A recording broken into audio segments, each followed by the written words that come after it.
আমাদের অনেকেরই একটা বড় সমস্যা হলো সকালবেলা ঘুম থেকে উঠে যখন প্রথম পাটা আমরা মাটিতে ফেলছি, পায়ে প্রচন্ড ব্যথা হচ্ছে।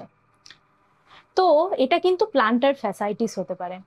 নমস্কার, আমি doctor Rituparna, interventional pain physician. আজকে আমরা প্লান্টার ফ্যাসাইটিস নিয়ে আলোচনা করব। প্লান্টার ফাসাটা কি প্রথমে জেনে নিই। প্লান্টার ফাসা হচ্ছে একটা ব্যান্ড অফ টিস্যু যেটা আমাদের হিল থেকে শুরু করে পায়ের টো অবধি যায়। তো এই প্লান্টার ফাসাটাই যখন ইনফ্লামেশন হয় বা প্রদাহ হয়, তখন আমরা সেটাকে প্লান্টার ফাসাইটিস বলে থাকি এবং এটা থেকে আমাদের প্রচন্ড ব্যথা হয়। তো এর সিমটমস কি কি? এটা মোস্টলি হচ্ছে সকালবেলা উঠে প্রথম পাটা যখন ফেলছি তখন প্রচন্ড ব্যথা, এবং সারাদিনে যদি অনেকক্ষণ দাঁড়িয়ে থাকি তখনও পায়ের তলাটা প্রচন্ড ব্যথা হবে, যে আমরা দাঁড়িয়ে থাকতে পারবো না বেশিক্ষণ। তো এই প্লান্টার ফ্যাসাইটিসের কারণ কি হতে পারে? কারণ বিভিন্ন হয়।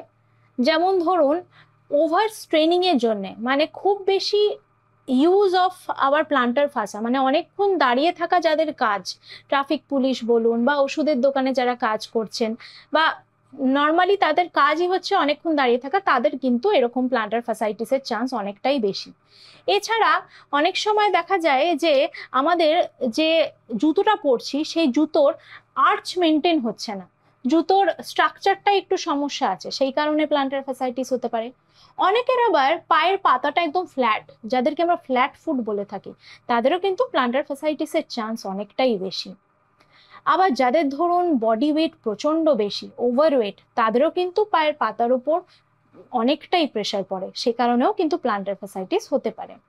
এছাড়া অনেকের দেখা যায় যে পায়ের তলায় একটা হাড়, যেটাকে আমরা ক্যালকেনিয়াম বলে থাকি, সেটার স্পার হয়ে যায় বা ওভার গ্রোথ হয়, সে কারণেও কিন্তু প্লান্টার ফাসার উপর চাপ পড়ে পড়ে প্লান্টার ফ্যাসাইটিস হতে পারে। তো এই প্লান্টার ফ্যাসাইটিসের ট্রিটমেন্ট অপশন কি? এই প্লান্টার ফ্যাসাইটিস কিন্তু আমরা খুব ঘরোয়া পদ্ধতিতেই সারিয়ে তুলতে পারি। প্রথমত দেখতে হবে যে আমাদের কারণটা কি প্লান্টার ফ্যাসাইটিসের।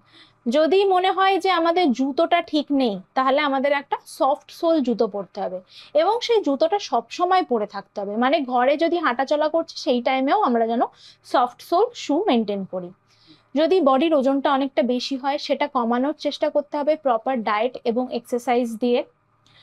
আর ঠান্ডা গরম সেক নিতে হবে, অল্টারনেট ঠান্ডা জল এবং গরম জলে পা চুবিয়ে রাখতে হবে, তাহলে দেখবেন এই ব্যথাটা অনেকটা কমছে। আর কিছু এক্সারসাইজ হয় এই প্লান্টার ফ্যাসাইটিসের জন্য, যেটা মোস্টলি আর কি কাফ স্ট্রেচিং এক্সারসাইজ, কাফ মাসলটাকে স্ট্রেচ করতে হয়। সেই ধরনের এক্সারসাইজ যদি আমরা দিনে আধ ঘন্টা করে করতে পারি, তাতেও আমাদের প্লান্টার ফ্যাসাইটিসের ব্যথাটা অনেকটাই কম হবে।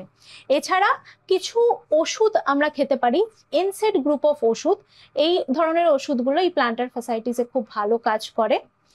আর এই সব কিছু করেই যদি দেখছেন আপনার ব্যথাটা একদমই কমছে না, রয়ে যাচ্ছে, তাহলে যেটা করা যেতে পারে, আমরা কিছু ইন্টারভেনশনাল পেন পদ্ধতির মাধ্যমে আপনার প্লান্টার ফাসার ওখানে গিয়ে ইনজেকশন দিতে পারি, তাতে আপনার প্লান্টার ফাসার যে ইনফ্লামেশনটা আছে সেটা কমে যাবে এবং ব্যথাটা কমে আসবে। প্লান্টার ফ্যাসাইটিসের ব্যথা যদি ঘরোয়া পদ্ধতিতে কমে যায়, প্রথমে সেটাই চেষ্টা করবেন। যদি চেষ্টা করেও না কমে, তাহলে অবশ্যই একজন ব্যথা বিশেষজ্ঞের কাছে আপনি পরামর্শ নিন।